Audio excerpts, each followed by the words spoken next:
বৃষ্টির মধ্যে মামা কত কষ্ট করে আমাদেরকে নিয়ে যাচ্ছে। সবাই মামার জন্য দোয়া করবেন। প্রচুর পরিমাণে বৃষ্টি, ঢাকায় প্রচুর পরিমাণে বৃষ্টি। এই বৃষ্টির মধ্যে মানুষের চলাফেরা খুবই কষ্ট। তারপরও কিন্তু গরমটা থেকে আমরা সবাই বাঁচতে পেরেছি।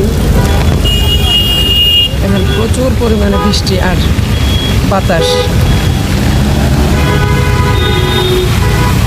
পলিথিন মাথায় দিয়ে একটা রেনকোট পরেছে মামা, পরে দেখেন আমাদেরকে নিয়ে যাচ্ছে।